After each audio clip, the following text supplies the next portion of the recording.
भूमिपूजन भूमिपूजन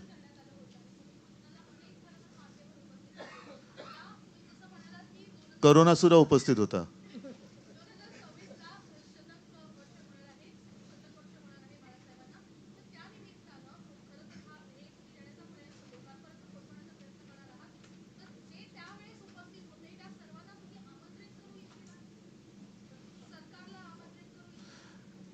ज्यांनी ज्यांनी बाळासाहेबांचे विचार सोडलेले नाहीत ते सगळे आज सुद्धा येऊ शकतात.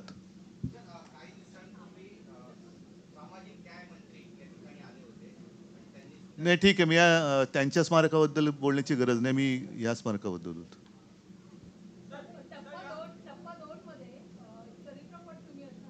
पूर्ण जीवनपट. हां, आत्ता सगळी उत्सुकता मी तुम्हाला थोडक्यात सांगितलं की आयुष्यभर जे आपल्याला शिवसेना प्रमुखांनी दिलं जनतेला, तेच त्यांच्या स्मारकातून देण्याचा आमचा प्रयत्न असेल.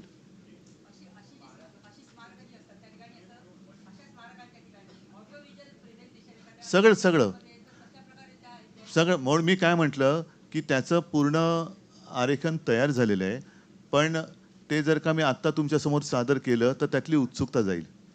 त्याच्यामुळे काही काळ आपल्याला थांबावं लागेल. टप्पा 2 त्याचं डिझायनिंग पूर्ण झालेलं आहे. आता त्यातले काही बारकावे हे आम्ही आणखीन निश्चित करतो आहोत. साहित्य म्हणजे त्यांच्याबद्दलचं बाळासाहेबांचं कार्य, फोटो, भाषणं, खूप काही काय आमच्याकडे आहे. त्यांच्या काही वस्तूसुद्धा आहेत. त्या कशा मांडायच्या, कशा पद्धतीने मांडायच्या, लाईटिंग कसं असेल, या सगळ्या गोष्टी आता त्याच्यावरती काम सुरू आहे. आणि याच दरम्यान मी परत एकदा आपल्याकडे किंवा आपल्या माध्यमातून जनतेकडे काही त्यांच्याबद्दलच्या आठवणी असतील किंवा भाषणं असतील, लेख असतील, तर ते आणून दिले तर आपण त्याचाही याच्यामध्ये जनतेसाठी उपयोग करून घेऊ. मला असं वाटतं पुतळा असेल किंवा नसेल, केवळ पुतळा उभारणं म्हणजे स्मारक नाही. तसा पुतळा तर आपण रिगलच्या इकडे उभारलेला आहेच. पण परत एकदा सांगतो, बाळासाहेबांनी त्यांनी आपल्याला काय दिलं तेच हे स्मारक देऊ शकेल अशा पद्धतीने आम्ही ते करण्याचा प्रयत्न करतो.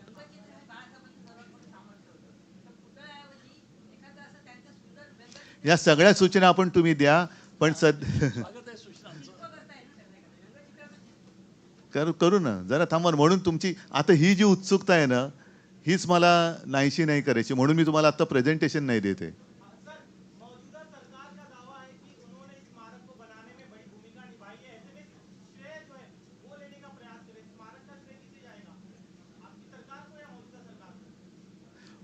स्मारक का उद्घाटन होते समय जो सरकार रहेगी उसको.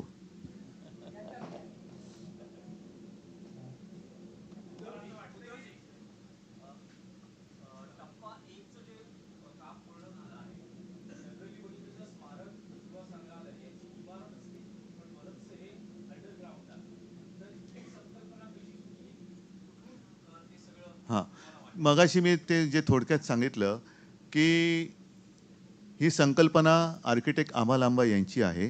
याचं कारण असं की हेरिटेज वास्तू असते, त्याला लाईन ऑफ साईटमध्ये काही अडथळे येता कामा नयेत. समोर उभा राहिल्यानंतर ते दिसलं पाहिजे. आणि जर वास्तू एकतर तिला त्या वास्तूला धक्का लावायचा नव्हताच हे पहिलं आम्ही ठरवलंच होतं आणि लावूही शकत नाही, तसा कायदा पण आहे महापौर बंगल्याला. आणि मग इकडे काहीतरी बांधकाम करणं त्या वास्तूच्या आणि समोर रस्त्याच्या मध्ये जे लाईन ऑफ साईट म्हणतो ते शक्य नाही कायद्याने. मग बाजूला नुसत्या इमारती बांधणं आणि काय करणं त्याच्यापेक्षा मग ही जी जागा आहे परत मला झाडं तोडायची नव्हती. कारण झाडं तोडून ज्या शिवसेना प्रमुखांनी झाडांवरती प्रेम केलं, निसर्गावरती प्रेम केलं, त्यांचं स्मारक मी झाडं तोडून करू शकत नाही. म्हणून झाडंही तोडायची नव्हती. तर अशा वेळेला एकच पर्याय उपलब्ध होता, तो म्हणजे भूमिगत. त्याच्यामुळे हे असं भूमिगत कार्य हे याच्यापुढे सुद्धा चालू राहील.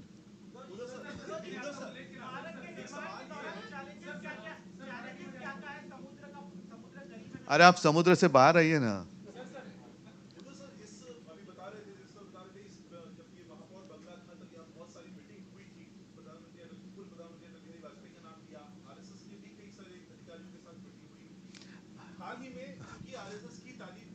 इसलिए भूमिगत है, इसलिए यह स्मारक भूमिगत है. क्योंकि उनका काम ऐसे ही चलता है।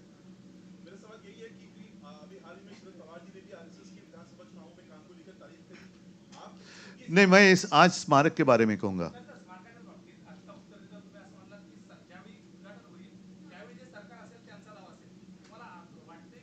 मी असं कुठे काय बोललोय ते नाही, पण असं वाटतंय असं कुठे बोललो, त्यावेळी जे सरकार असेल ते करेल। मी असं कुठे बोललोय की सरकार बदलेल, सरकार आमचं असेल, सरकार यांचं असेल। जे असेल ते,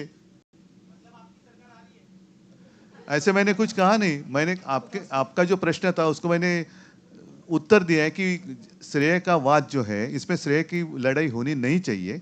मेरा कहने का मतलब यही था, अर्थ यही है कि श्रेय की लड़ाई किसी की नहीं होनी चाहिए, और खास कर जिन्होंने बाला साहब के विचार छोड़े हैं वो तो इसका श्रेय नहीं ले सकते। और सरकार सरकार होती है, आज भी ये स्मारक का काम सरकार सरकार ही कर रहे हैं। हम स्मारक कैसे होना चाहिए, उसमें क्या बात होनी चाहिए, यही सब काम हम देख रहे हैं। ट्रस्ट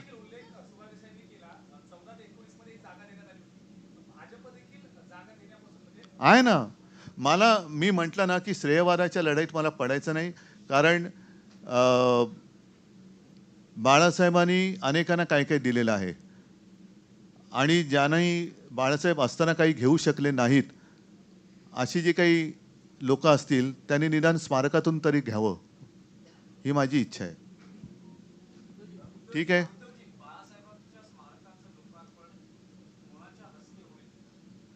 बघा, आधी पहिली गोष्ट सांगू का, आता टप्पा 2चा अजून आता टेंडर निघतील, त्याच्यानंतर सगळं डिझाईन वगैरे आमचं फायनलाइज झाल्यानंतर टेंडरमध्ये जी लोक येतील त्यांच्या माध्यमातून ह्याची सजावट होईल। त्याच्यामुळे आता कोणाकडनं व्हावं काय व्हावं ह्या गोष्टी अजून थोड्या लांबच्या आहेत, पण पण मला असं वाटतं ती तारीख जशी जवळ येईल तेव्हा ठरवलं जाईल। त्यावेळेला जे पंतप्रधान असतील ते कदाचित येऊ शकतील।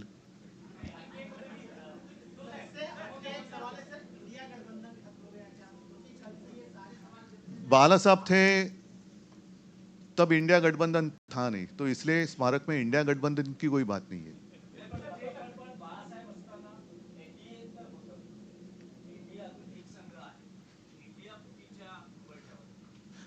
त्याच्यामुळे एनडीए सुद्धा त्या वेळेपर्यंत शिल्लक राहिलं तर एनडीए सुद्धा येईल। बघू ना, आपण आता राजकीय म्हणून आता बघा उद्या काय होईल आज आपण सांगू शकत नाही। नाही नाही, मी काय म्हटलं, एनडीए त्यावेळेला असेल तर एनडीएची लोक सुद्धा येऊ शकतात, त्यावेळेला जे सरकार असेल ते येऊ शकतात, कारण केव्हा कसं काय होईल। आता भूमिपूजनाच्या वेळेला मी मुख्यमंत्री होतो, आज कुठे मुख्यमंत्री आहे, असं होतात गोष्टी। ठीक आहे, चला, मला वाटतं स्मारकाच्या बद्दल दुसरे काही प्रश्न नाही आहेत।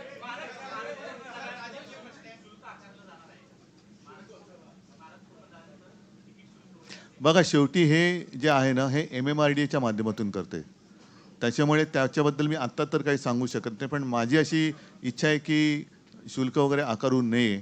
आम्ही आत्ता माझ्याकडनं विशेषतः मी शिवसेना प्रमुखांचा पुत्र म्हणून आणि आम्ही कुटुंबीय म्हणून आणि सगळे शिवसैनिक, आमच्याकडे जे जे काही बाळासाहेबांचं आहे ते या स्मारकासाठी देण्याचं आमचं योगदान आम्ही देतो आहोत, तसंच इतरांकडनं सुद्धा ते योगदान यावं अशी माझी इच्छा आहे।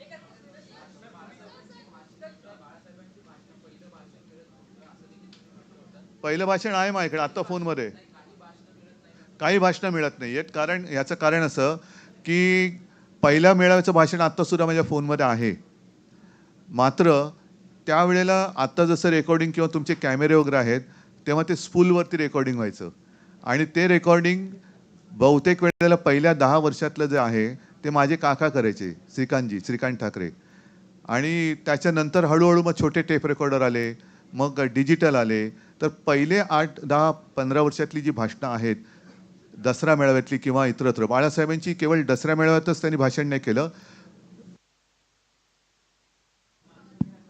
महाराष्ट्रभर त्यांनी दौरे केलेले आहेत, गावागावात, खेड्यापाड्यात, शहरांमध्ये अनेक ठिकाणी त्यांनी भाषणं केलेली आहेत।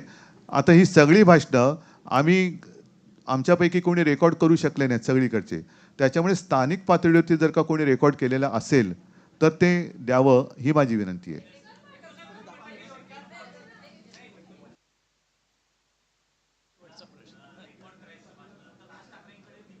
ठीक आहे, तुम्ही त्यांच्याशी बोलून असेल तर बघा, धन्यवाद।